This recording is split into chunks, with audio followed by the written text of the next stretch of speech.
Hello. Hey. So, as you know, because we were just talking about it, I had a lot of trouble coming up with an opening for today. Yeah. So usually, towards Friday or Saturday, we record on Sundays. So, I'll start thinking okay, what funny thing has happened, and usually something will have happened by then. But nothing had happened really that interesting. Boring life. Pretty boring. All I've done this week is work and play Zelda and take naps. That's about it. Nice. Yeah. No complaints. That could be worse, Yeah. But then, so I got ready this morning and I made breakfast and, we have a ton of bacon to use. So I was making a bunch of bacon at the same time. Just okay, I'll just use it during the week. Yeah. I ended up just eating all of it. It was a good choice. So you made yourself a plate of bacon and then ate it? Well, okay. So I had tacos and I put 2 slices of bacon in each taco. So. But just bacon tacos. No, I had eggs in it too. I'm not a monster. That would be kind of okay. I think that would be pretty good. I've definitely had a bacon taco. Sandwich. Yeah, that's acceptable. It's true. But the point of the story is I got bacon grease on my eye. So Oh, the universe heard oh, you don't think your life is interesting enough? Take this, bitch. So yeah, ouch. It wasn't in it. It was right on the outside of it, right on the corner. But it's so hot. Ouch. It I was hate horrible. getting bacon grease on me. Well, I was also stupid and I get really hot after my shower, so I wasn't wearing clothes yet. So I was just in a bra and underwear making food. And that was not a smart call when making lots of bacon. Yeah, at least put on an apron for that, specifically. Yeah. I need to get an apron. I used to have one. I don't know where it is. Aprons, I'm pro apron. I don't usually use it unless I'm frying something that's going to come hit me with a bunch of bubbles, but yeah. I guess that's what it's for. Yep. That's great. We can kind of get into our topic. What do you want to learn today? I want to learn about all the different types of communism. I want to know if fire type can defeat anarchy type. I want to know all the different type matchups. How can I get my badges? Yeah, good. Well, so good news and bad news. Good news, we can totally cover, some of the main ones, and you'll know what Marxist-Leninists are weak against, what Social Democrats are weak against, which is everything. And you'll learn some of the key things here. But bad news is we are definitely not covering all variants of of leftism. We're not going to get into fairy type or steel type, all the new ones. There's way too many. I was doing the research on this and it's just no, why? Why did you come up with a new idea of this? It's not any good. It's some of these I wrote scathing summaries of because they were stupid in my opinion. Also, listeners, disclaimer that this is not going to be complete for one, but also it's probably going to make fun of a tendency that you like. Yeah. We're going to try to do that to all of them, even the ones that we like. This is now a roast. Just to be nice. Yeah, we're not. Yeah, we're talking about them fairly, but we're also going to point out the shortcomings of Nobody's perfect. Yeah. It's so you might come away from this thinking we're tankies or thinking that we're lousy sock dems or whatever. Maybe we are. I don't know, but I proclaimed myself the tax czar last week, so. Oh yeah, you might end up with one of these. We'll probably end up with kind of a compilation. So how are we going to do this? What we're going to do is we'll go through each of some of the main ideologies here and talk about what their perspective is, how they want to do things, whether they're more reformist or revolutionary, that sort of thing. You're going to read me their Tinder profile. Yeah, give you kind of a summary of what they're about. And that won't be super lecture-y style. It'll be kind of what we've done before, And as we do so, we'll be making commentary about whether, what parts we like, what parts we don't. Ultimately, we'll give it kind of a star rating out of 5. Yes. Yeah, so a 0 to 5 star rating, depending on how much we agree or disagree with it. Yeah, I like 5 stars because they're kind of mean. There's not a lot of room to be wishy-washy, I feel like. Yeah, and for reviewers who have always wanted to leave 0 stars, as they say in their comments, you can do that in this one if you want. Oh, nice. Listeners, you can follow along and do this too if you want. You can come up with at the end of the day which ideology you like best. It'll probably be kind of a blend of a few. That's fine. Maybe you're a tanky rising, but your sun sign is something else. We can make your horoscope out of this. Oh, man. Yeah, you're in charge of horoscoping this, changing this to horoscope. Yeah, I can do that. All right. So you got your legal pad ready? I do. All right. Let's start. So I'm going to start at the top with the reformers, what I call left-light. All right. Okay. Can I make a guess? Yeah, sure. Is this Elizabeth Warren? I wouldn't even classify. I think Elizabeth Warren is a little further to the right with this than this, but maybe she get a few drinks in her. She's kind of like this.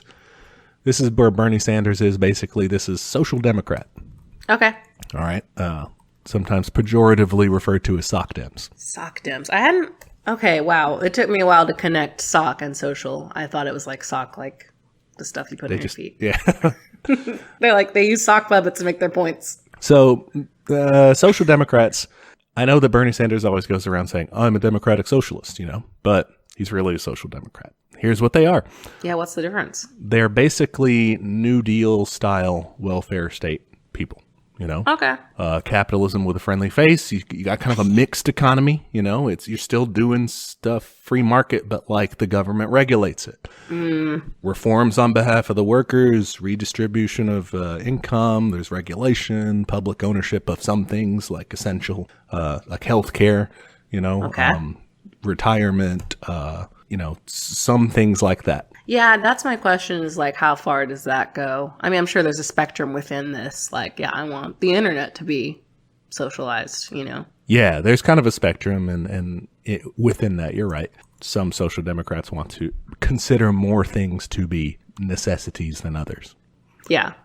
So here's one of the big sticking points for them is socialism can sometimes, by your more radical social democrats might say that, yeah, one day we do want to get to socialism. Mm-hmm. But usually that is like in the distant future. Yeah, I feel like they're scaredy. They're scaredy cats. Yeah, they don't want to address it right now. And some of them will even be like, no, I mean, like, I'm good where we are. Like, we don't need social. Okay. We need to just make things better within capitalism. So sometimes I don't even want to go that far. This is, to me, my understanding of this is kind of like it's the furthest left version that you can get of capitalism. Like, it's your last stop on the train out of capitalism. Okay. Social democrat. So there they are. That's the lightest of left you can be without just being like a regular liberal, I think my rating's a 2. Is it 2? Mine's a 1. It does some stuff. I mean, it's not a 0. Yeah, I think it does some positive things for people, and it's good. Like, I'm willing to work with these people for sure. For sure, we can be buds. This is way better than most politicians are putting out in America. Absolutely. Most political parties are not even adhering to that. But that's definitely not all that I want. No, yeah. I guess what my opinion on this is I don't know, when I see like these kind of types, like I'm assuming AOC is kind of in this club too. I'm like, maybe. Yeah, she might be a little more left. I'm not sure. I get frustrated because I'm just like, is that really what you think? Like, are you just doing this because you're like afraid of saying like fuck capitalism? Like, to me, it feels a little two-faced. I don't know if that's accurate, but maybe they genuinely believe this is the best way forward. I think there's a blend. There are some people who are like that, but I think that a lot of social democrats think that a mixed economy, like kind of what they call the Nordic model, where you do have capitalism, but you have a really strong welfare state and everything to make things fair. Yeah. They genuinely think that that's a good balance of what should happen. Like, I can see how that's attractive. Yeah, I can see it too, because you do have, from their perspective, like the growth part of capitalism, but you harness it for social goals and stuff. That's the best pitch I can do for it. Yeah. I think it's a little naive and a little underwhelming, because at the end of the day, you're still getting ripped off by your boss. You just get a lot of stuff too. So yeah, exactly. Like the core problem of like wage slavery is still there. The core problem of exploitation is still there. Like that ain't going anywhere. Yeah. So there's social democrats. You're giving it a 2-star rating. I'm giving it 2 stars. I kind of want to give it a 2-star because I feel you don't have to. I think 1 for me. Do 1. All right. Our next stop on the train in the reformers category are the democratic socialists. Oh, Okay, so you had the I'm social technically democrats. one of those. Now you have the democratic socialists, the Dem It's socks. confusing. Yeah, it's all right. Okay, so the democratic socialists sometimes can be revolutionary. A lot of times they're still reformists. Most of them are reformists. And like we said, this is what Bernie Sanders kind of claims to be. And I think that maybe on some level he wants to be this, but the way he has to play in American politics, he's more of a social democrat. Yeah. But here's what they do. They do want socialism. That's one of the big differences. Is that That's cool. They do want workers to control the means of production. I like that. And to be paid fairly for their labor. All right. They don't want to go all the way to communism, right? They don't want it to just be to each according to their need. They do want people, though, to be not exploited anymore, you know? Okay. But the way they want to get there is by democratic means, elections, rule of law, government reform, a slow transitionary process to there. I mean, I gotta say, for posterity, it's June 7th when we're recording this. We've been protesting for a week, and we've gotten way more shit done than we have in any election. Yeah, you see how much they're willing to. I mean, you've got city councils talking about dismantling the police in various places. By the time this is released, they may have already done that. Yeah, exactly. I'm just saying, like, electoralism, you gotta catch up if you're still gonna pretend to be effective. Yeah, and I'm not opposed to using electoralism, you know, to get gains and stuff, but I think it's clear that it's way stronger if it's backed up in the streets. Yeah, like, it's fine. Like, I think I tweeted this last week, was like, yeah, voting's fine, I guess. But, like, also this is cool. like it should not be your only fucking avenue. Right, because if it is, it's not really fine. You know, they're just like, what are you going to do? Vote? You know, okay. But cool. Scared politicians are actually, you know, kind of effective at stuff. Yeah, if they're actually afraid of, well, it doesn't have to be violence. But if they're afraid of how pissed their constituents are, then yeah, that's fine with me. For sure. All right, so my characterization of democratic socialists is this is kind of baby's first socialism. All right, it's reformist in that way, but it does have the ultimate goal of getting to socialism. It's not saying it's a far-flung thing.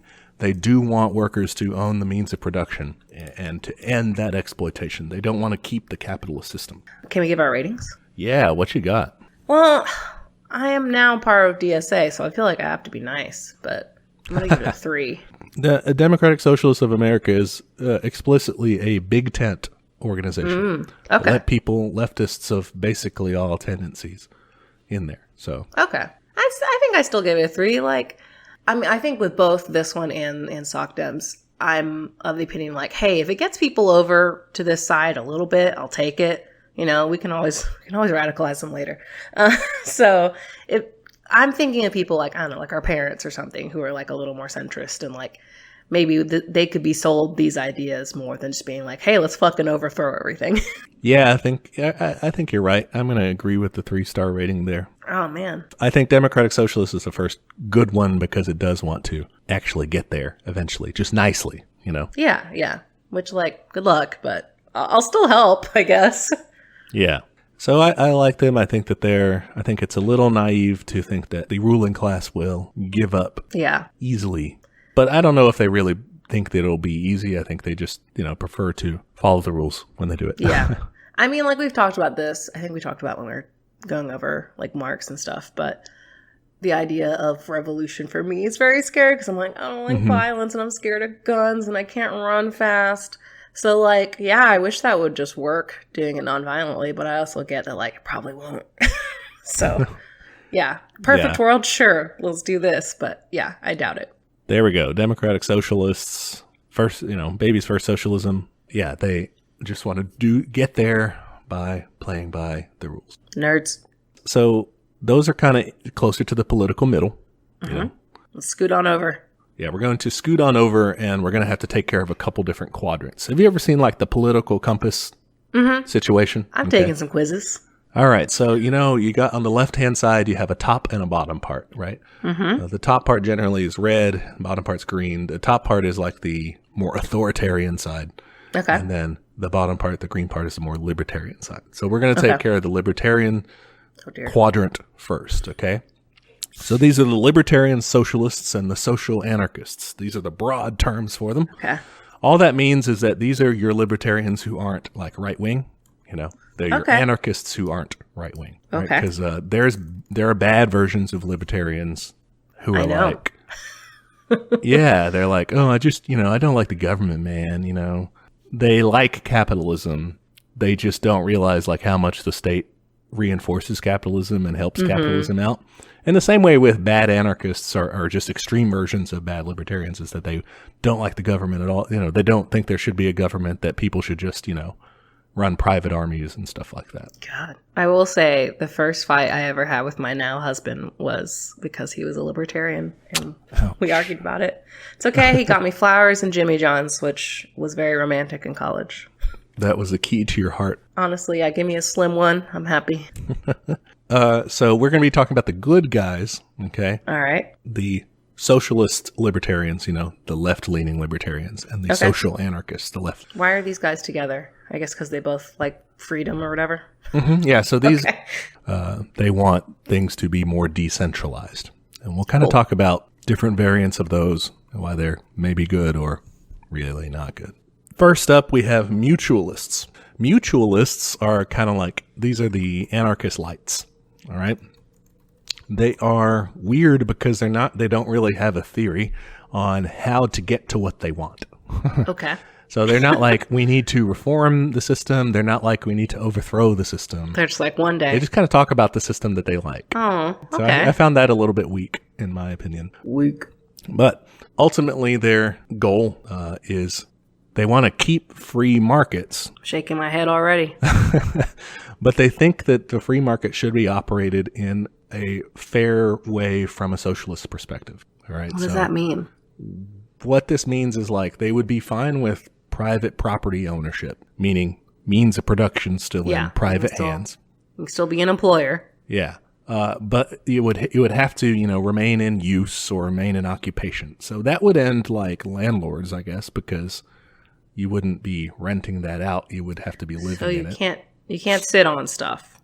Yeah, you can't just hold open property. They're fine with wage labor as long as workers are paid the full value of their labor. Okay, you determine that. Okay. So yeah, you'd have to, pay them whatever their actual value is worth. So basically everything would become a nonprofit, I guess. Yeah, that's what it sounds like.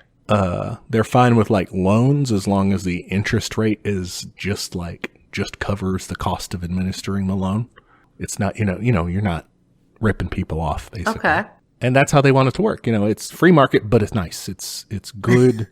It's not even redistributing, it's not doing any of that. It's good at the point of where things are It's produced. like breaking even, I guess. Everything is breaking even.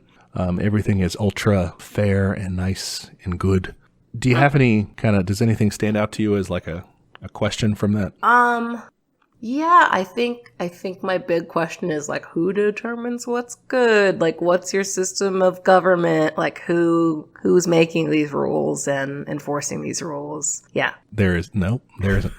Okay, cool. So it just sounds like it's not going to work then. I guess you could have workers demanding it. Yeah, how are they on unions? Do they give a shit? I don't think they care.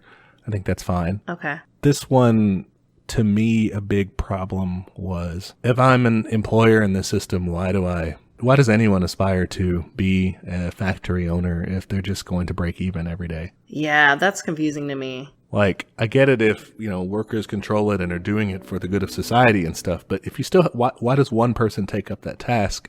Or why do banks loan out money if they're not going to make stuff off of it? Like, it seems like they're trying to keep capitalism without the engine without the fuel that drives it. Yeah, that's a good way of putting it. Yeah, I'm giving this one a confused rating, whatever it is. I'm gonna give it no stars. No stars, I love it. Yeah, I'm gonna give it a 1 with a question mark next to it, which just indicates like if someone wants to call me up and explain this, go for it. But but as it stands, I'm not sure I get it. It does sound, I guess, like nice. It doesn't sound that nice. It sounds kind of... Yeah, I was going to say, it doesn't sound like great. Like, I'm not excited about these, like, ooh, cool, I can still get loans. Thank you. Mwah, mwah, mwah. Like, I'm not jumping up for joy for these things, and I don't think they'll work. Yeah.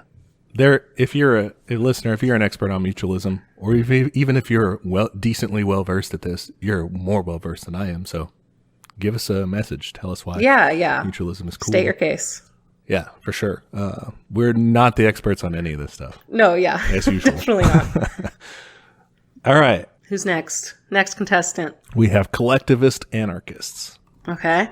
All right. Collectivist anarchists, they want to... My conception of them is kind of like anarchist socialists, okay? Because here's why. They want community control of the means of production, right? Workers should control their own workplaces, that sort of thing. Cool. But they want to keep that, they want to stay in that transitionary stage of socialism where people get paid for their work, right? Okay. So there's no exploitation No because you're in charge, but everybody gets paid fairly for the work that they do. Sounds good so far. Usually in the form of like labor vouchers or weird alternatives to money. Basically, it just says, you worked, and here you go. Yeah. Good job. So wait. So I go to work, I do work, and they give me what, like food or what? Well, they give you like, I guess coupons or little pieces of paper or, a digital current, whatever, that says you worked for this many hours. And then everything in society is like distributed based on payment of those things, Weird. Is it all, do you think it's all hour based? Is that? So it's not just like from the top. Nobody is deciding this for you and saying like, people working in this factory should get this. Like everybody working in that workplace, wherever that is deciding among themselves what all the positions should get. All right. So okay. You're deciding what to make, how much people should be paid for it, et cetera, democratically. So that's one of the big things about this whole part of the spectrum is these ones that we're going through now, the libertarians and the anarchists, is they don't have anybody from above really telling this, ordering this stuff around. All the different means of production places, the workplaces, the farms, whatever, those are all controlled by the workers, and the workers are deciding these things for themselves. So they're all kind of good in the sense that you're not going into work and taking it from your boss. Mm-hmm. You guys are all the bosses. That's cool. Yeah. How do you decide how much people make? Like, I don't even know how I would start that conversation. I don't know either.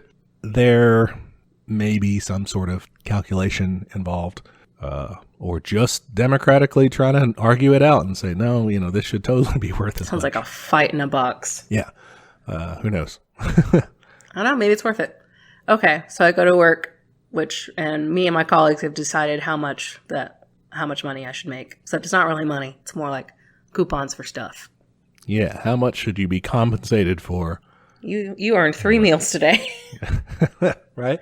So I would imagine in such a society, if people are just and working cooperatively together, they're going to decide that everybody should get sufficient labor voucher things for surviving. Everybody should have a decent, floor of survival. Does that include people who don't work? Hopefully they're nice. There may be some sort of community-based way to look out for everyone. I would hope so. Yeah, but if y'all don't have that, collectivist anarchists, put it on the list because it's good. Like, look out for people who can't work. But yes, please do back in the day, they were just kind of arguing about these things and saying, everybody's got to work. And they're always targeting, like, the bosses, Mm-hmm. Like, those guys sit on their asses and take our money. Yeah. Yeah, that's fair. I like that. Nowadays, we're thinking, like, okay, but what about people who aren't working but they can't? Yeah, people with disabilities, chronic illness, all that kind of stuff. So So what will you rate them? The collectivist anarchists. That sounds good. Do they know how they want to get there? Like, what's their plan? That's revolutionary. Okay. So they want to overthrow capitalism and replace it with this. A social revolution, nothing with like leaders and stuff, just people uprising. Cool. I don't know, we haven't done a half rating yet. Can I give it a 3.5? If you want to, you can. Okay. I'm only going to give it a 2. Damn. The reason I'm going to give it a 2 is because it's kind of unwieldy. You have to, like you said, come up with how the hell you're going to pay everybody. Mm-hmm. And I think that's hard to do even if you were doing it from the top down and just telling everyone what they're going to get paid. It's even harder to decide among has anyone been to a staff meeting? It's hard to make a decision. Oh my God. Yeah, it'd be horrible. Like deciding like what you're going to bring in for lunch for somebody's birthday is hard. Yeah. Okay. Question. This might alter my rating. Do they have, I mean, we talked about having like a base level needs. Is that their version of like a welfare situation? Like, okay, does everyone get guaranteed housing, or is it like you have to use your vouchers from work to pay for housing? It's basically up to the local commune, whether or not they want to provide that. I did also note that a lot of collectivist anarchists see it as kind of the way to get to just complete anarcho-communism, which we'll cover later. Okay. It's like it's their version of like socialism as the transitionary state. But some of them think, no, this is cool. Let's stay here. Yeah, I just have a lot of questions about this one. Like, are there still? I mean, there's still like businesses, I guess. So, and the idea of like it feels localized in the sense of your workplace, but like a lot of people don't live where they work, and it just is a little confusing to me. Yeah, I guess that makes sense. Under this system, that would probably be people would tend to work closer to where they live, I guess, because of that sucks. Because of how it's run.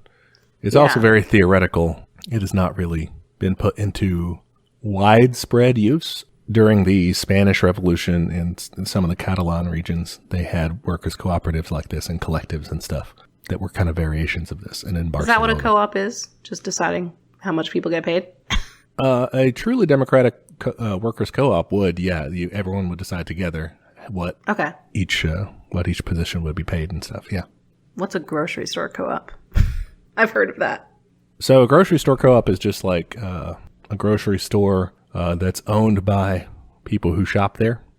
So like it's a membership sort of thing, but you're collectively owning that place.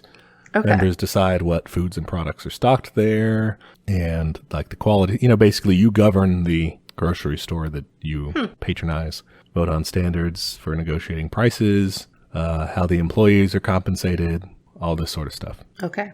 I've seen them on TV. That's all I know about it. I know the hippies go there and it sounds cool. All right, I'm bumping down the collectivist anarchist to a 3 just because I have a lot of questions, man. I just don't know. I think that ultimately it's a better, you end up in a better place than you do with democratic socialists, but I think that democratic socialists like have a better, like more appeal. Like it's simpler. They have more of a process too. Like it's really easy to understand. Whereas this one I was like, excuse me. This one is clunky. That's the big downside to it. I'm gonna make a note. Clunky. Okay, next up on our list, the anarcho-syndicalists. What did you say? The anarcho-syndicalists. All right, like when you encounter a peasant in the field and he doesn't want to call you the king, and and he's like, "Oh, there's no king. We're an anarcho-syndicalist commune." That's okay. This is anarcho-syndicalism. That's what he's talking about. Wow. Okay. What a word, syndicalist. Yeah, syndicalist just refers to basically governance by trade unions or industrial unions. Okay. Workers, labor unions. Okay. It's a revolutionary ideology. Okay, so there would be a revolution to overthrow capitalism. Cool. It would be led by industrial unions. So by unions across industry, big unions, not like the plumbers union, the electrician union, but like huge industry-wide unions that would take control of the economy, go on general strike, and take over the country and abolish capitalism. I like that. Basically everything would be unionized into one big union or a few big unions maybe, and then workers would govern their workplace and society overall through a direct democracy.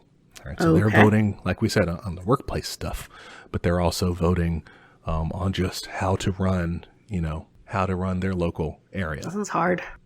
So you run into the same problems where you were talking about, like, do you work where you live, that sort of thing. It still has that localization issue. Kind of. But basically, the labor unions would be in charge. I don't want to say that too much because it's not like a top-down thing.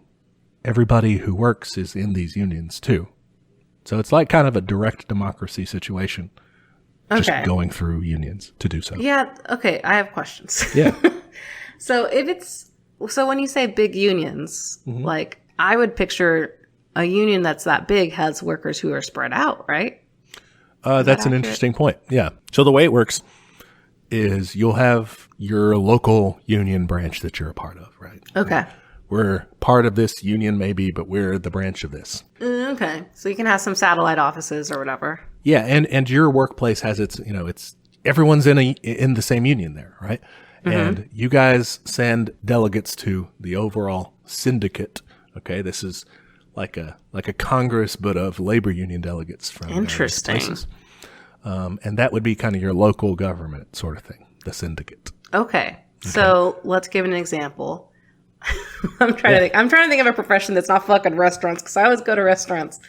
You're a teacher. Okay. There's a big national teachers union, of course. But I guess what are the steps between there? Like your school has an organization?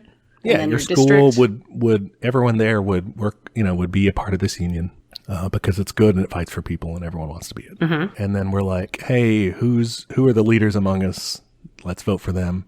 And this might rotate. It's not a long-term position or something, but we'll send them to the syndicate, which is all the other schools in that geographic region, whatever we make that. They would send delegates, and then that would be kind of your local governing body, the syndicate there. Okay. And then those syndicates from that would say, who are our leaders, send delegates to a bigger federation. Yeah. So would the teachers union ever need to negotiate with, I don't know, the auto union? Do unions hang out? Yeah. Okay. So when we are sending delegates to the local syndicate, the whole town is not run by the teachers union. It's run by that syndicate, which is drawing from all the different. I thought the syndicate was teachers from different, like the leaders of different areas. So well, it will be them, but also, the auto unions and everything. Yeah. Okay. So this is really reductive. The top plumber in town meets with the top teachers in town, meets with the top whoever's in town.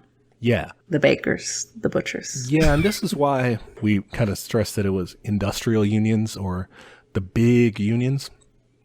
You can have unions like the IWW, the International Workers of the World, which is not like, yeah, we only cover teachers or we only do this or whatever.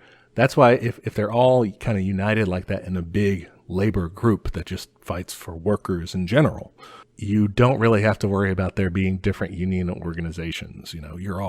You're coming from different workplaces, but you're all a part of the same union organization.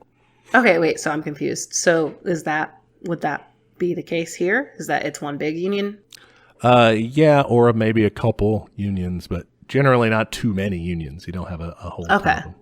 Okay. Yeah, so think about it like it's direct democracy. Okay.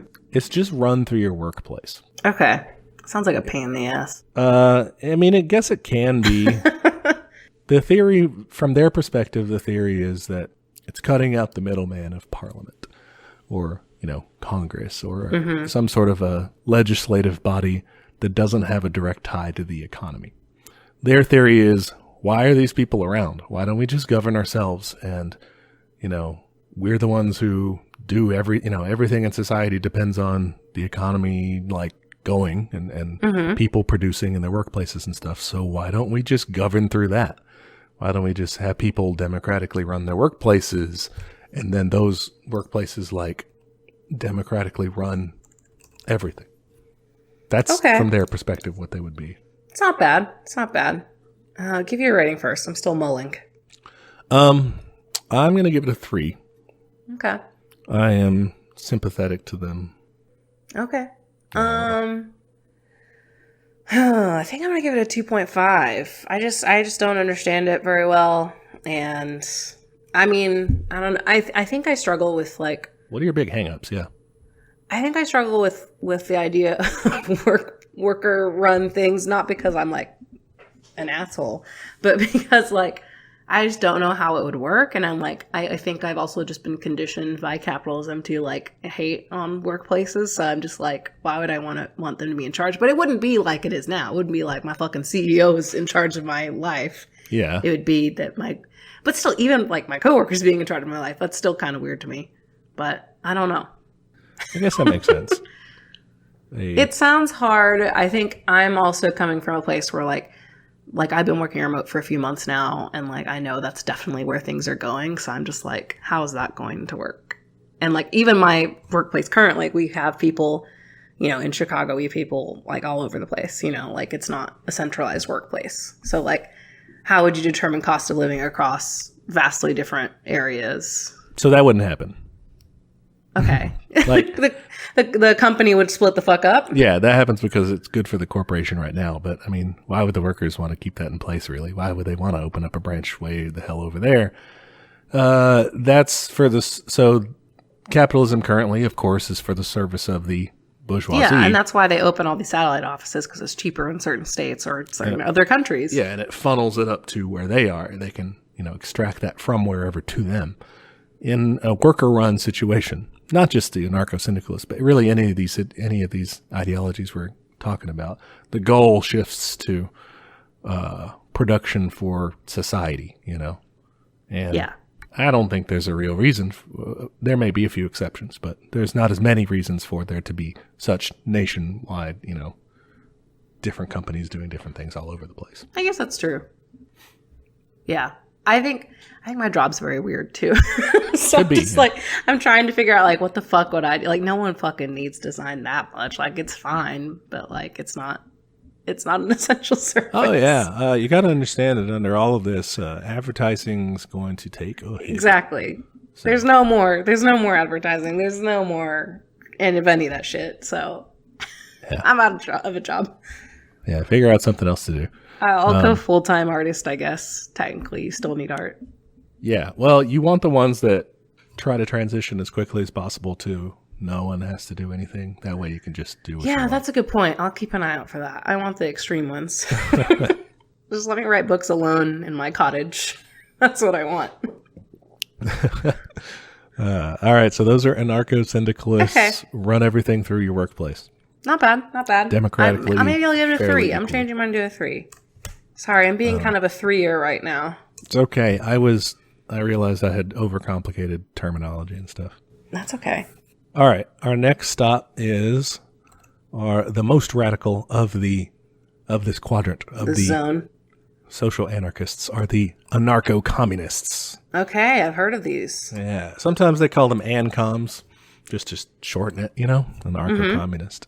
But anarcho-communists want to have a revolutionary overthrow of capitalism and of the state. Cool. All right. They don't believe in a transitionary period where the state is in control and socialism and, the dictatorship of the proletariat. They don't want that. They don't do that. That makes sense. It can be problematic. Yeah, they want to get rid of the state and get rid of capitalism. They want to get to communism, communal control, social control of the means of production. People are in charge, instead of the capitalists. No more exploitation, and move toward where everyone gets what they need. But it's not from a top-down system or anything. It's governed at the local level by the people in their places, not really through their workplaces or anything, just kind of direct democracy there. That's cool. So workplaces would be governed democratically, sure. But there's no wage system at all or anything. We decide what we're going to make for our community, and that's what we're doing. I like that one. It's kind of utopia-ish. Yeah, that's why I like it, I think. In the sense that they don't talk a lot about how to get there besides a revolution to overthrow the state and start doing this. Yeah. From their perspective, they argue that you don't really need a state to do this.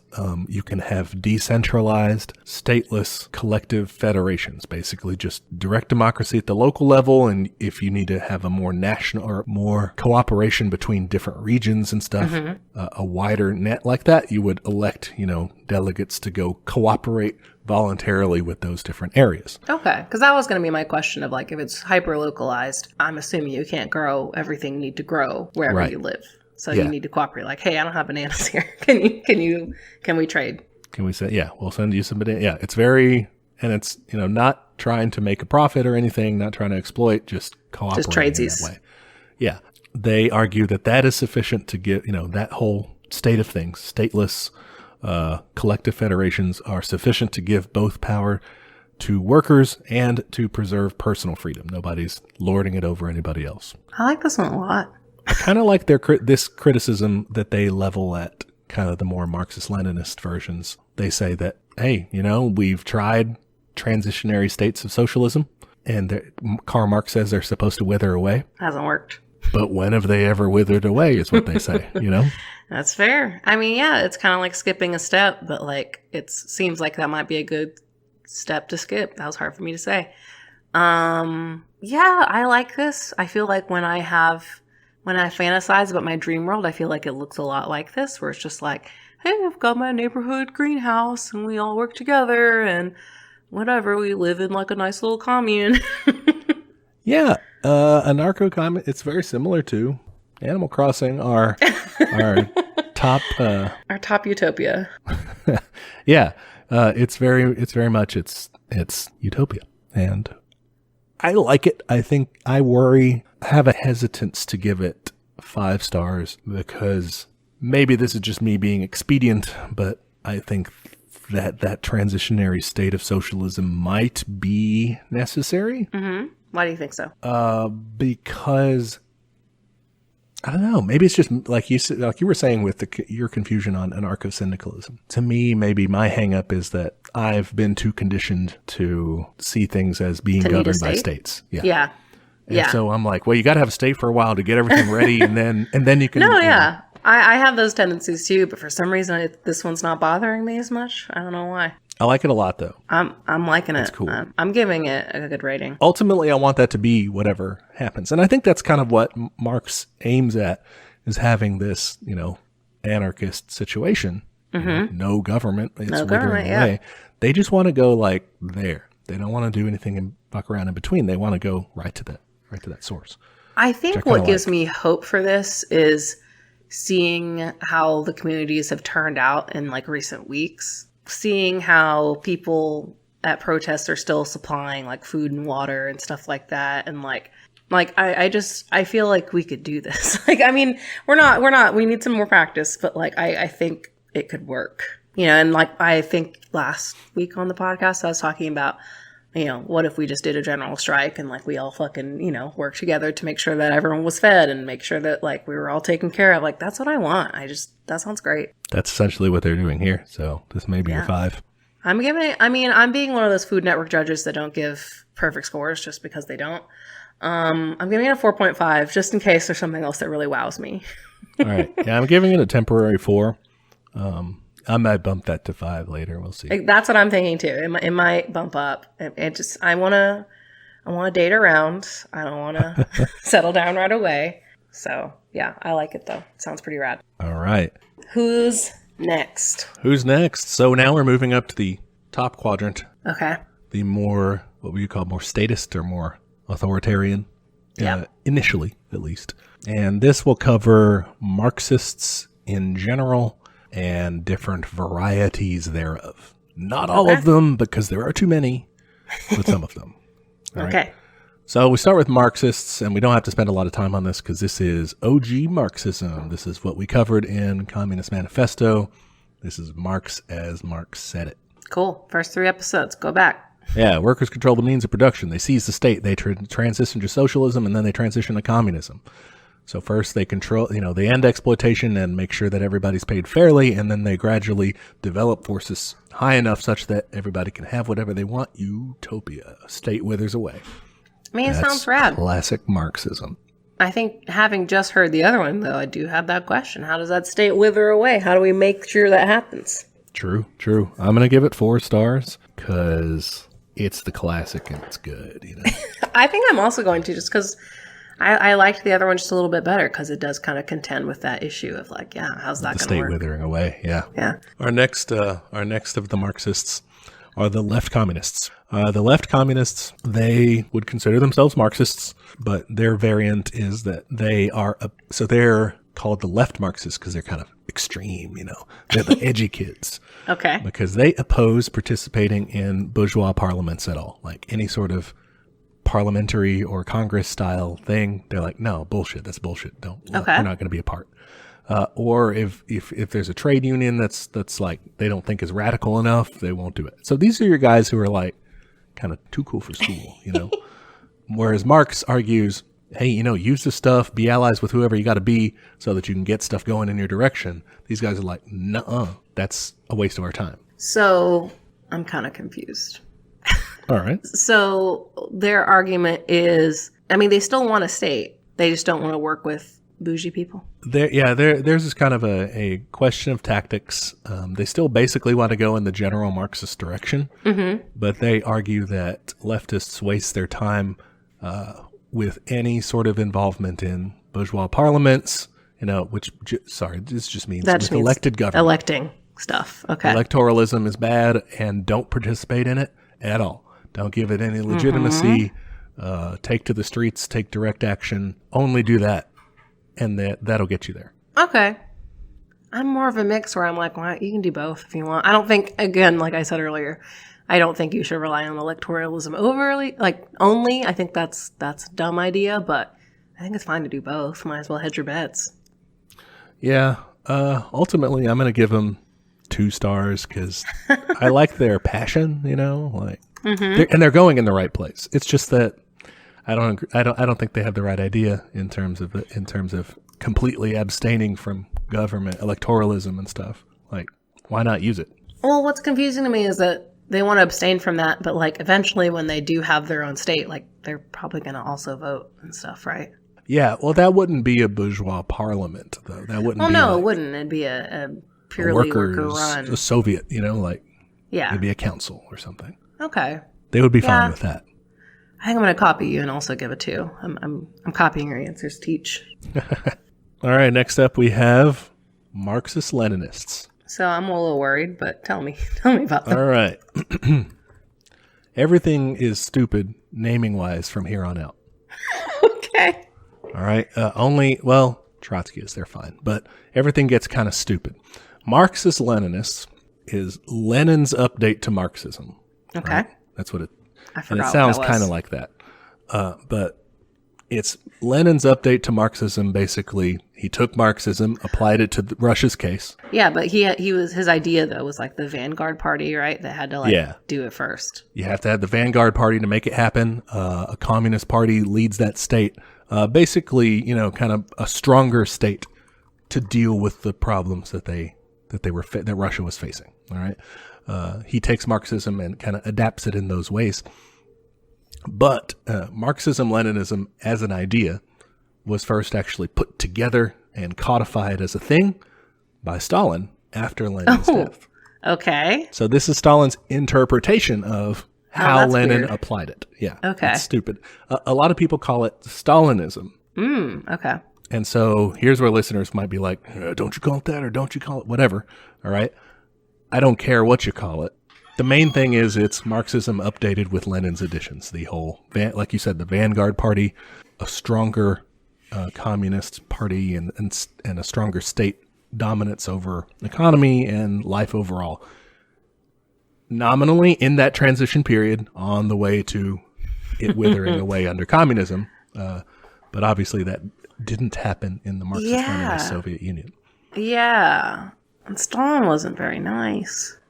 No, so with Marxist-Leninism, I do like its use of the vanguard party. I think at least in that situation, it was very useful.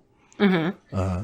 And that's the thing with a lot of these variations of Marxism is that they all seem kind of useful in their particular case. Yeah. It's just whenever people come out the other side and say, this is now universal, this is how things should be done. This is the way we're going to do this. That's not going to apply for everybody. Yeah. I think that's a good way to look at it. Anyway, what would you rate this? I want you to go first this time. Man, I think I'm going to give it a 2. I'm a little worried. I mean, like you said, it worked fine for Russia for a bit, but then the fact that this is Stalin's interpretation of it and Stalin was kind of fucked up makes me not like it. Yeah, Stalin's kind of an asshole. I mean, what was his interpretation of it, I guess? Was it any different than Lenin's interpretation? It's not wildly different. I think that when he puts it into practice, he puts it into practice differently than the ideology says a little bit. Okay. He's very ruthless and stuff. And Marxist-Leninism is sort of that way. Because they had that idea of, what was it? it was the idea of like once you agree to something, you can't back out, basically. Yeah, democratic centralism. Yeah, and that is nasty to me. I don't like that. Okay, yeah, that's Leninist. That's like, Lenin agreed with that too. So that's not a I always reserve the right to change my mind, and that's why I'm giving them a 2. Fair enough. Are you into it? I'm kind of into it, but only in admiration. Like, I think that it did a good job when it started. It did a great job of taking over Russia, of catapulting it right on past those early, the parliamentary stage of it. That lasted for months before it was overthrown. It was highly effective in doing that. But I don't know if that admiration is enough to say I want to actually follow this political program. I'm going to give it a 2. Okay, yeah. Yeah, that's my thing, is it sounded effective at the time. I don't know how well or if it would even work today. And I think I also have an innate distrust of any ruling class. So that's my concern. All right. Well, let's give you another an offshoot here. Yeah. That you might see some merit to. Trotskyists. This follows the work of Leon Trotsky. Yeah. This is Leon Trotsky's criticism of the Soviet government under Stalin's rule. Okay. It's what it's based on. The ideology is. It's similar to like old school Marxism, plus the Vanguard Party idea. All right. But he was really critical of the Soviet government, its bureaucracy. He was like, that's lame. You guys basically just became another ruling class yourself. That's what I was concerned about. Trotsky's got my back on this. Yeah. And he also includes the idea of what he calls a permanent revolution, which can be explained complicatedly, but basically it's just the idea of exporting socialist revolutions to other countries, encouraging revolutionary movements wherever throughout the world. Hey, I like that one. I was talking to Kyle about this the other day, and I was just like, I just want communism. He's like, how's it going to work? And I'm just like, well, if like everybody did it, it'd be a lot easier. Because like the problem is like once one country does it, like another country's going to fuck them over. And like if, there's always these arguments of like, oh, well, job creators will just take their shit to other countries. I'm like, not if all the other countries are communist too. So I like that. So there's a big debate with them, between Marxist-Leninists or Stalinists, right, and Trotskyists. Trotskyists doing this permanent revolution thing and saying that, hey, Marx wanted this to be part of a global communist revolution. And Stalin is saying, hey, no, actually, it's possible to build socialism in one country. Stalin's defenders say like that he would be arguing that we're going to build socialism here, and then, that will help us build socialist revolutions elsewhere. Okay. But he never, different priority. He didn't focus. Yeah. He focused on here first and then other places. He was very nationalist in that. Very nationalist. Yeah. Whereas Trotsky was way more internationalist and way more about getting things going in other places. Okay. Right. I like that. What's your verdict on Trotskyism? I think I'm going to give it a 4. Yeah. Yeah, it's pretty good. I really like the global aspect of it. Just referencing the protests that have been going on in early June. It's happening everywhere, and I think like it's really having an effect everywhere, and it gives me hope that we can kind of unite in that. I think it's a good idea, and I'm so distrusting of states that it sounds cool. Like again, my fantasy of a strike, of a general strike, would also be a global strike. Yeah. So, yeah. Now he does, Trotsky would still want a state. He wouldn't want a big permanent party bureaucracy on top, but he would want there to be a state for a while governed directly by, the Soviets, the workers' councils. Okay. He would want that to be in place, but he wouldn't want there to be a permanent class of people with elite privileges at the top. So I guess does he mean that like that would rotate out or something, or you would Yeah, so people would be elected to those positions based on that sounds good. Yeah, I'm debating on a 3 or a 4 with them because I could see a 3 too. I have old Trotsky sympathies. I've always kind of dug in. I'm a reformed trot in that way. That's the derogatory trot. Okay. Way to call Trotskyists is trots. Okay, I like it. Yeah, I kind of like. I'm gonna give him a 4. Trotsky, cool glasses, cool hair. He's got cool hair. Your hair very much channels his hair. Yeah, thanks. All right, last one of our Marxists. All right. Again, there are so many others. Yeah, last ones that we're covering. Yeah. Last Marxist that we're covering is Maoism. Okay. I don't know anything about Maoism. I didn't either. And so I had to do quite a bit of research with him. And this is another situation where Maoism originally was just how Mao applied Marxist-Leninism to the situation in China. It's like a cover band. Yeah, his cover of Marxist-Leninism in China was originally Maoism. And then it gets codified later on, like Stalin did. He interpreted Lenin's application. This is what happened to Mao once he died, and then actually way later than that. People interpreted what he had done and put it into an ideology called Marxist, Leninist, Maoist, or Maoist. Okay, yeah. That makes sense, though. Because, it's not like whenever you're doing stuff, you're like, I call this Maoist style. That'd be crazy. It makes sense that it would be, codified after you die. So some people, especially, hardline Marxists, will treat this kind of like Pokemon evolutions. Okay, you got Marxism, then you have Marxism-Leninism, then you have Marxism-Leninism, Maoism. And they treat it as evolutions. Okay. But if you give it a certain stone, it'll go Trotskyism. If you have a high friendship level and you evolve them during the day. Yeah. So here's kind of the heart of what Mao's ideology was about. His update for the Chinese situation was that in a pre-industrial society, in a society that wasn't quite as industrially advanced as Marx was looking at, peasants would be the revolutionary vanguard class.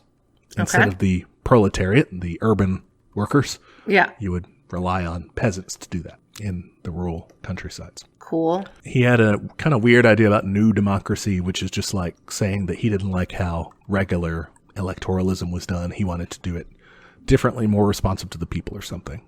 He has a cool idea, though, about this called the mass line, which is the idea that the Communist Party, or revolutionaries in that country, right? They should be constantly trying to get ideas from the masses, from people. Okay. So, what do you want? What's going wrong in your town, in your situation? What do you want to see? What do you wish we were doing? How do you want to see society change? And then they, it's the job of the party to get that information, to figure out how it fits into Marxist ideology, figure out how they can use that to, drive the revolutionary movement forward, and then give that back to the people and say, hey, we are going to change this that you wanted to change. We're going to fix this that you wanted to fix. What is this called again? It's called the mass line. The mass line. Okay. So basically it's like a survey. What's it's a wrong? strategy. Yeah. It's saying constantly figure out what people want, figure out how you can adapt that to the revolutionary cause and give it to them. That way they will love you. That sounds good. Yeah. He's got an idea of the protracted people's war, which is just kind of a strategy of guerrilla warfare in terms of fighting revolutions. Maoism is very revolutionary in the sense that it focuses on fighting a revolution. Yeah. Because that's what Mao was doing, when he was coming up. It's got a lot of elements of that. The last one that drew my attention in aspects of Maoism is the Cultural Revolution. Okay. The Cultural Revolution in China, as it was applied, was pretty bloody. That involved a lot of purges of people and stuff. Yeah, not good. Basically, its ideology, though, is to keep on guard constantly against bourgeois elements coming back. The bourgeoisie always trying to come back in and get some privileges and make themselves party elite or something like that. Gross. You can't have that. You got to constantly be on watch against that. And the dark side of that, of course, is that everybody gets paranoid of who's doing this and who's counter-revolutionary or whatever. And they start killing folks. Yeah, that's what I've heard about it, is it seems bad. Yeah. Pretty much about the only thing I like in Maoism. I like the mass line idea as a strategy. I think it's useful. Figure out what people want, give that to them. It's active listening. Yeah. And I guess if you're fighting a guerrilla war, then the other aspects might be useful too, with the protracted people's war and stuff. This one almost has the opposite problem of a lot of these, where a lot of them don't focus on how to get there. This one seems to be a little too focused on how to get there, and not enough on what's the goal. Right. Yeah. It's China had a really long, a protracted revolution, so it took a long time. And I guess that's why maybe it has that heavy focus on the combat part of it. That, and Mao was kind of paranoid, so you end up with the Cultural Revolution stuff. Yeah, we definitely should do some episodes on China, because I have no idea. I don't know anything about what went down communism-wise. Same, yeah. I could learn a lot doing that. All right. What do you ascribe to Maoism? Oh, man. Probably a 2, just because I'm like, I don't know how useful this is right now. Like, I mean, I know they're peasants, I guess, still exist. Maybe we don't call them peasants anymore, but like, definitely poor people exist. And it is, so, we're coming from this from a very Western perspective. We're, United States centric. Maoism is a very popular communist ideology in more underdeveloped countries where people are fighting communist insurgencies or whatever in situations where you basically do still have peasants. You have people who are in extreme poverty and stuff. Yeah, that makes sense. But yeah, I would agree with, I don't like it that much. I mean, definitely the Cultural Revolution stuff is pretty bad. I like you said, I like the mass line. But yeah, I'm not overly swayed by this. I'm going to do it like I did with the Marxist-Leninists. I do have an admiration for what China was able to do in terms of alleviating poverty and increasing people's living standards and stuff. But it is for the people who survived. It's not for the people who were killed in the various atrocities and stuff. So I would give it a 2-star. Yeah. 2-star, too many atrocities. You'd think that would warrant a 1-star, but I not guess enough we're, human rights. we're 2 nice. stars. The server never refilled my human rights. All right, that's the end of the Marxist. The last 2 that I have, I'm only going to briefly mention them. Okay. Because there's not a lot to it. You can kind of ascribe your stars as you want. There are religious variations. This is kind of an umbrella term because they can be communist, socialist, anarchist, any sort of one of those. And there are variations of this, like there are Christian communists, Christian socialists, Christian anarchists, Buddhist. I've heard of those. Stripes of this too. Islamic socialism. Okay. All it is just blending kind of faith teachings, emphasizing the faith, the religious teachings of those figures, that tie into more socialist elements and more communist elements, etc. I give it a shrug emoji. I mean, I guess a 3. I get like if it gets you here, sure. But like, my only concern with that is that they're not like, well, now everyone has to be this religion. Like, use it to get people on board, but don't use it as like a punishment or whatever. Yeah, I would give it a 2 because it doesn't have much behind it. So it does have, like you said, appeal to get people in if that's something that helps them get in. But I don't think it has much in terms of, it doesn't give much thought to how society would function under how that. it would run. Yeah. Okay, I'm changing mine to a 2 also because I just realized that. Yeah, it doesn't sound like a system. It just sounds like a way to teach people, which like is fine, like cool. But yeah, how would you run a Christian communism society or a Buddhist communist society? Like, I don't know. In a multicultural setting. Yeah, not everyone's going to be Buddhist. Yeah, exactly. Yeah. And like, so it'll lose its appeal for the mass society by saying, well, I mean, just do this because, Jesus said to, just do this because Buddha said to, is not going to work for a lot of people. So yeah, like there's only very few countries are monotheist in that way, that only have one religion. And not only that, like, again, I'm a big fan of the idea of global communism. So like that ain't going to fly for that. So I think it's a good local variety. If that's what works where you need to appeal, then that's good. If it gets you here, sure, we'll invite you in. It's fine. And I don't think maybe it's not meant to be a complete ideology itself. It's just meant to be like a stripe, a flavor, tendency. Yeah. Okay. Yeah, I give it a 2. That's why it's in the miscellaneous category. Yeah, whatever floats your boat. If it gets you here, sure. Yeah. In a similar vein, you have eco-socialists. Who, okay, hey. I mean, they can be from kind of any of these other ideologies, but this tendency focuses on environmental impact and stuff. I like that one. I'm giving that one a 4. I didn't even need any more details. I was like, yes. There aren't that many more details. It's because there's so many. It's an umbrella term, and it can kind of apply in all these different. You could be an eco-socialist Trotskyist, right? I think it's a tendency that people should have. I mean, the planet's dying, so. Yeah, it's important, dude. All right. You want to go back through and see what you... Yeah, let's look at our scores. All right. My highest score was for anarcho-communism. So I would say that's my sun sign because I'm going to look up birth charts so I'm going to teach you. Now it's my turn to be the teacher. Oh, wait. I have it on my app. CoStar is for those of you who don't use CoStar, the running joke is it's the horoscope app for queer people. Okay. I don't know why. Just everyone I know who's on it is queer. So your sun sign is basically your like identity. It's kind of like what you show people. It's how you present, I think. It's your primary thing? Yeah. So sun sign is what most people know. Okay. Like I'm a Gemini. You're an Aries. Oh, okay. Yeah. That's the one most people know. Okay. My sun sign. So when someone asks your sign, you should say, well, do you want my sun or my... Okay. Yeah, people do that. I don't do that because I think it's annoying. But people do that. So yeah, I would say probably my sun sign would be the anarcho-communism because like it sounds rad. It's what I identify with the most. Anarcho-communism. And that one I gave a 4.5 just as a recap. What was your highest rating one? So You had some ties, I think. 4 ties, yeah. I liked anarcho-communism, OG Marxism, Trotskyism, and then eco-socialist kind of tendency, Those are my highest, all at 4s, so I'm trying to decide if I want to bump one up, Yeah.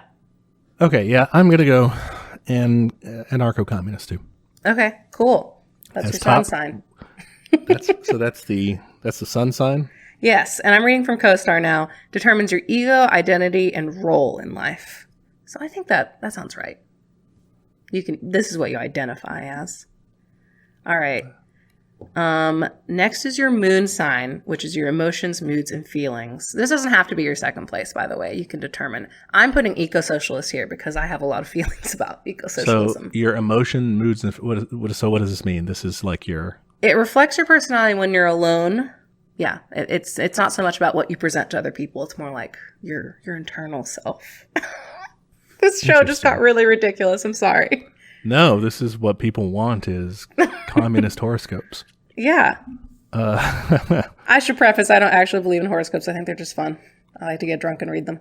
My inner self, right? All right. I love, I just love how scientific, how rational, how March of History, but only not like March of History that it just happens, but that it's, that he's bothered to take a look at the forces of history. Marxism, man, that's going to be my what sign? Moon.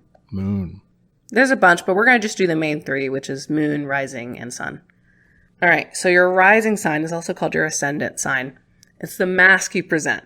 It can be seen in your personal style and how you come off to people when you first meet. So for me, I'm saying this is just pure Marxism because I think that's a tool that I use to be like, hey, doesn't this sound cool? Okay.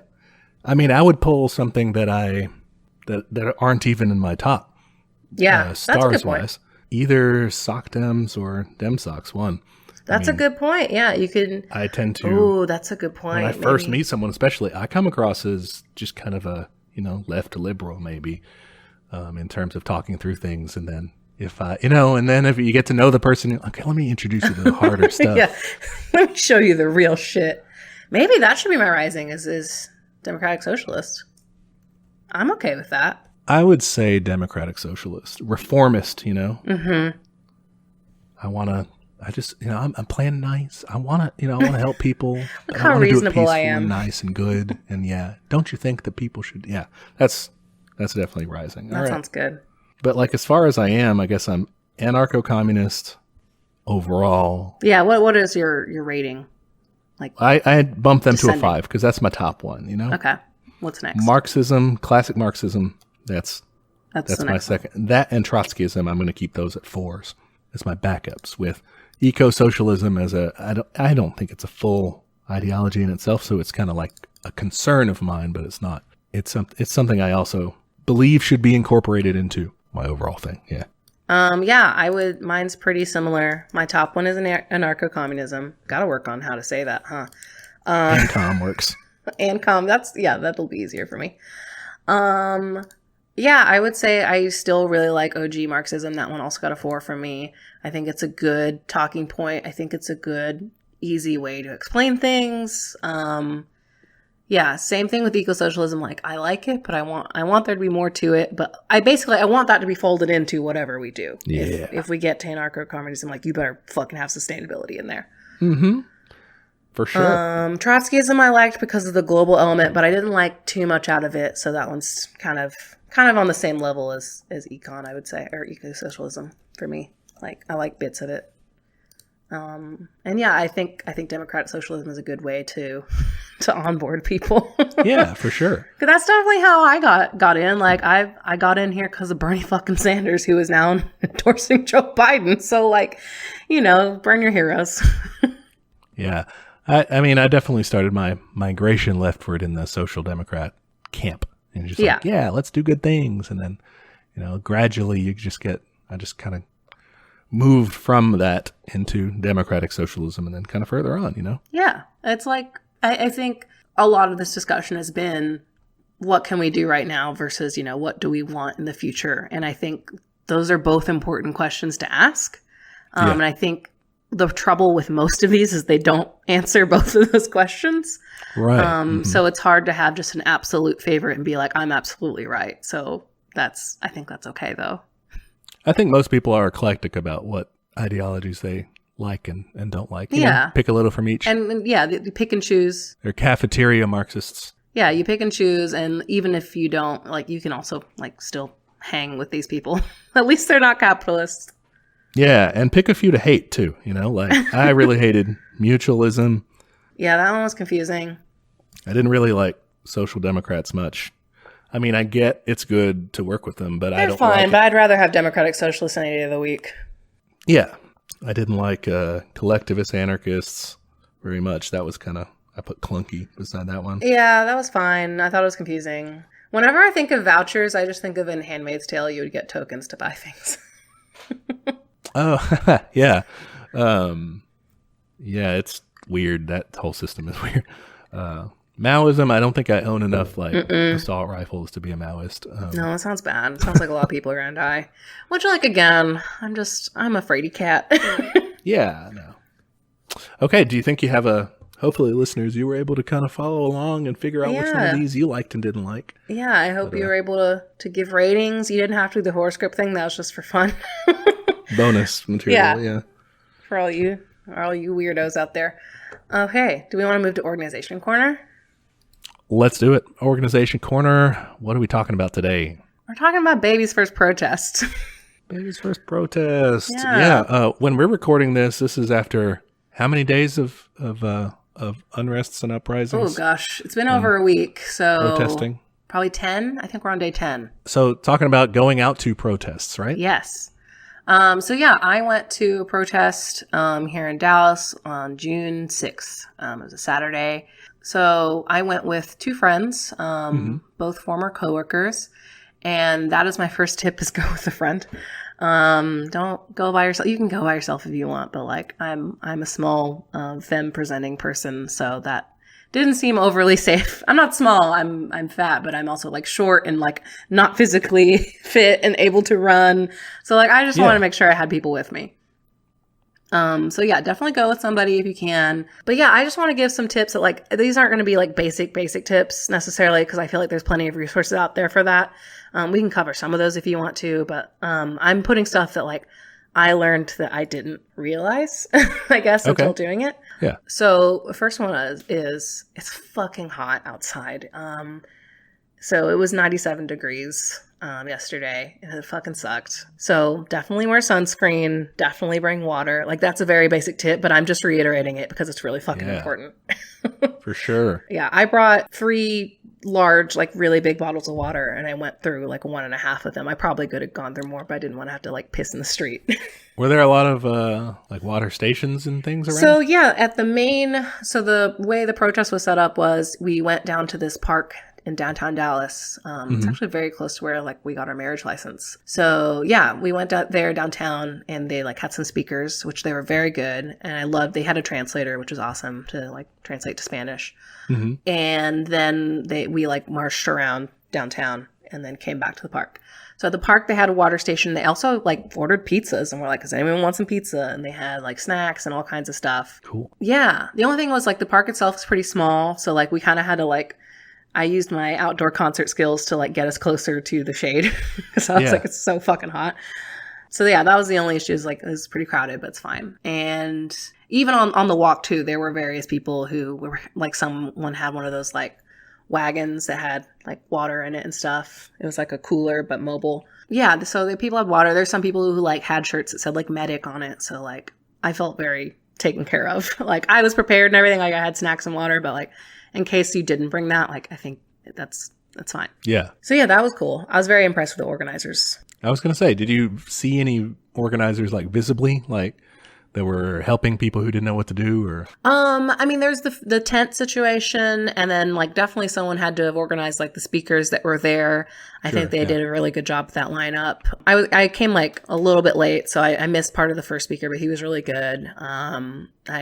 He was like not playing games. I loved it. He like just fucking called for abolition of cops, and I was like, oh, thank you. Like he was just like, we're not dealing with cops today, and I'm like, yes, I love that. Good. Yeah, I just get annoyed seeing the viral videos of like, oh, here's some cops dancing with some people. Or yeah, did you see the one where they're doing the Macarena? No, so I don't actually watch them. I just see that they exist, and I'm like, oh yeah, I don't either. It's just the autoplay on Twitter. It's just like, here you go. Yeah, I'm just like horrifying. But yeah, so they had that guy, and then there was this great like Filipina lady who talked a lot about like solidarity with the Latinx community, and like also like how the U.S. military has really fucked over the Philippines, and that was interesting. Yeah. They also had a Muslim woman, and she was talking about Palestine. I was like, fuck yes. So that was very cool. I appreciated them having lots of different voices there. Yeah.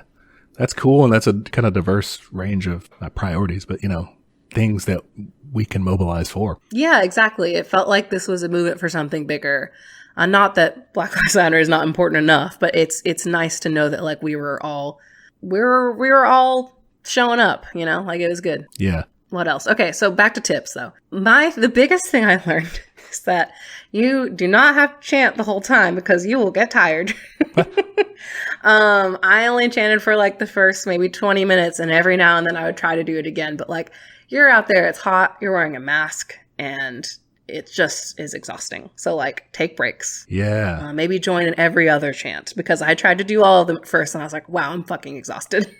Well, obviously it's overwhelmingly negative having to wear a mask in public because of the reason behind it. Yeah. But in terms of functional like benefits or whatever, you used to be showing up to a protest in a mask was you'd get the cops on you for being a potential vigilante insurrectionist or something. Yeah. Whereas now it's just like, it's fine. And it helps if they tear gas somebody or something. Yeah. You know, it helps marginally with that. But like you said, it's fucking hot. So it is really hot. It makes you feel like 10 degrees hotter. I will say I was impressed with how many people were wearing masks. I would say 95% of people were wearing masks. That's awesome. Yeah, it was impressive. It was super weird being in a crowd after having not like had human contact with anyone but like my husband for like 2 months. So like I bumped into people and I was like, oh, I like touched a human. But everyone was so nice. They were all like, oh, I'm sorry. Like, I don't know. Everyone was super sweet. But yeah, so don't chant the whole time. That's okay. Take breaks. Same thing with lifting your sign. I definitely like was trying to lift it the whole time at first. And I was like, nope, I'm tired. So take breaks. Yeah, for sure. I would have paced myself more yesterday if I could do it again. Because I felt by the end of it, I was just dead on my feet. Yeah, that's good advice. So my experience was in a different environment.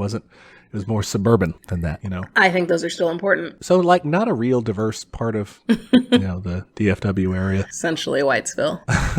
But it was pretty cool. We were just demonstrating, like, out on a street corner, like an intersection, you know. Mm-hmm. We were lined along the sidewalk. Each little group of, you know, either couple or pair or group of people or whatever were kind of distanced from the other groups. I was going to ask if it was socially distanced. Ours was not. Yeah, ours was socially distanced, like between the different groups, basically. Yeah, like your household or whatever.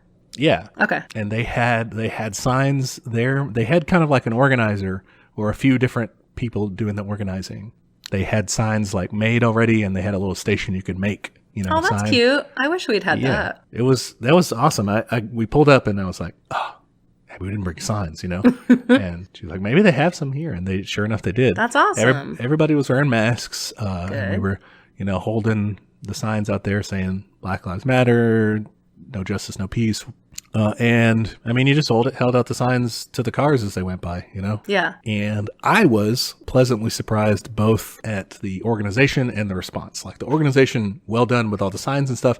They had coolers of water and things up there. The few organizers that were there would kind of come around every once in a while, be like, hey, you need new water? You know, they at some point brought popsicles or something. They had people bringing in resources too. I'm going to text Kyle to buy me some popsicles. When we were pulling up, there was an Episcopal priest coming up, like with a case of water. He was like, hey, you know, here, we brought these for you guys. Oh, that's nice. And everything. Yeah. So like community support in that and stuff. And the response that we got from people was, like I said, it's not a very diverse area, but and it's pretty conservative. It is. But I was really pleased with how many, you know, honks and waves and thumbs up and even some raised fists and stuff. We only had a very few people. You know, one lady drives by saying, "My life matters" or something. Oh, cool. Yeah. Cool, you know, I only saw one finger and like someone doing the thumbs down in their car. Thumbs down. What a weak protest. But, right, yeah. No. I don't like that. That's hilarious. But besides that, overwhelmingly, it was positive. And that's awesome. I'm impressed. Yeah, it was great to see the positive responses, to see kids looking out the window, just kind of like, what's going on? Like, just like wonderment, sort of, just like, oh. Yes. So it was pretty cool. Yeah. It was very, like, listeners, you may be in a situation where you think, you know, what can I do? I'm in the white suburbs. But hey, like, check it out. Like, go to Twitter, put in where you live, and you might find that there's some action happening that you can take part in. Yeah, Facebook is another good resource. I never thought I'd say that, but it is. Just go to events in your area and look for it. They have a pretty good filtering system. I wouldn't recommend saying that you're going to events because it makes you easier to find, but you can use it to get the information. Oh, yeah. Good call. So, yeah, what are some tips for people, I guess? One thing, I guess, would be talking to the organizers if it's a situation where there are distinct organizers there. And it depends on the type of protest too, right? Yeah. Like there's a lot of religious ones. There's a lot of those going on today. It's Sunday. So those are like sponsored by church and stuff. So that might be harder to like, you know, get on the speaking list or whatever. But yeah. Sure. Yeah. Well, you know, most people, I mean, go with like your phone charged, obviously. Make sure that you have a way to contact people. Have numbers of people that you know, maybe of lawyers, depending on what type of protest you're going to. You know, a lawyer that you can count on to, in case the cops get creative. Yeah, what we did, so I am lucky enough to live downtown, basically. So it was like a 15-minute walk to the park that we were protesting at. So my husband stayed home, and I just gave everyone that we were going with his number. And I was just like, hey, if you need to be picked up for any reason, if we get separated, call him. Or, you know, I would point out places along the way while we were walking, like, hey, let's meet up here. Like, this is a good spot if we need to fucking leave. Or while we were walking, I could see a building that was very close to my building. So I was like, see that one? My place is right next to it. If you need to get there, that's where that is. So just like pointing out landmarks for people, because like these people live like further out from Dallas. So still in Dallas, but further out from downtown. And a lot of people in these protests, I'm sure, don't necessarily live in the city. So it's good to help the outside agitators, you mean? Yeah, all these fucking outside agitators. No, I just mean like, you know, not everyone's familiar with your neighborhood. So like try to help out in that way if you can, just because like it can be very disorienting to being in a city, especially like if you have kind of a skyline, it's easy to point out things and be like, hey, that's where that is. That's the direction you need to go if we need to leave. For sure. Yeah. And be aware of your surroundings, you know, for sure. Because you never know, not really when someone's going to do something crazy in your group, but you know, when the cops go off on somebody. Honestly, for me, I kept track of where my place was because I was getting so tired. I'm like, if I need to bounce, that's where home is. Like, if I start getting fucking heat stroke, I know where to go. You need to look out for your personal safety too, just in that regard. Yeah, for sure. Oh, fucking rest afterwards. I didn't do anything when I got home. I just took a shower and like vegetated on the couch. Like my mind was tired, my eyes were tired, everything was tired. Like I'm sore today. Out in the sun, man, it's so draining. So yeah, hydrate, drink twice as much water as you think you need to, because I'm really bad about drinking water. So I have to like put lemon in it because I'm ridiculous. But even though it's hard, even though it's dehydrating, even though, you know, it's tiring and you're weirded out by being around people, please do that if you can, in whatever capacity you can. You know your limits, you know, but do that. We only went for like 2.5 hours, and I was like, I'm about to pass out. Let's go home. But that's 2.5 hours that you gave to fighting for people's rights, you know, fighting for your own rights, and advancing advancing our great left cause. Yeah. And I would say, like, full disclosure, I did not go to the protests at the beginning of this because I heard a lot of rumors about how they were Breaking Bad. Like, they were busting out tear gas pretty early in the day. And so I was, like, really nervous for, like, my personal safety. Mm-hmm. And I didn't have anyone to go with. And I was just like, I don't want to do it. So, but that whole weekend, I felt, like, sick with regret and anxiety and guilt. So, like, I think, not saying, like, well, now I'm absolved of my sins, but, like, going was really impactful. It really made a difference to me to see how many people in my community actually give a shit and think the same, not the same way, but enough that we can agree on all these things. Like, there are people out there calling for the abolition of ICE. Mm-hmm. And I saw so many Latinx for Black Lives Matter signs, and I just, like, felt so proud of us for showing up. It felt like I really felt connected to my community, and it was awesome to see that kind of support. And it was a pretty diverse crowd too. Like, there was a group, I think they were probably from a mosque. There was like a line with lots of, like, Muslims for Black Lives signs too. I thought that was really cool. Yeah, it was like super touching and super encouraging. Like, people had, not that many people. I saw a few people with kids. Yeah. So yeah, I was just very proud of my city. I think estimates are around, like, 3,000 people showed up. It was a lot of fucking people. Yeah. That's awesome. Another tip is also, there will be multiple chants going on if it's a big enough crowd. So just pick one. Pick whoever is closest to you and you can hear clearly. Pick whichever one you like best. Yeah. It's got the best rhythm. Who's got the best voice? Yeah. That was a problem, because then you were like, which one am I on? And people would get off rhythm really badly. Like, I wish we had a drum. Somebody bring a drum to your protest. You get to be the drummer guy. Be great. But yeah, really, I really would encourage you to go. It is a great morale booster. And again, like, I am so impressed by how much these protests have gotten done in a fucking week compared to years of incrementalism, which hasn't done shit. So, yeah. Yeah. It's just, I mean, the government, what? They procrastinate like anybody else. Do we have to do this right now? Is it an emergency right now? No, Yeah. How long have people been calling for, a living wage or universal basic income? And it takes everybody, it takes a global pandemic and nobody can work for them to start giving people money directly. Yeah. Yeah. And even then, not very much, and only one time. So, yeah. So, I mean, crisis spurs them to action, holding their feet to the fire in a symbolic way. And I think we do this even if we do get what we want. We keep pushing for more.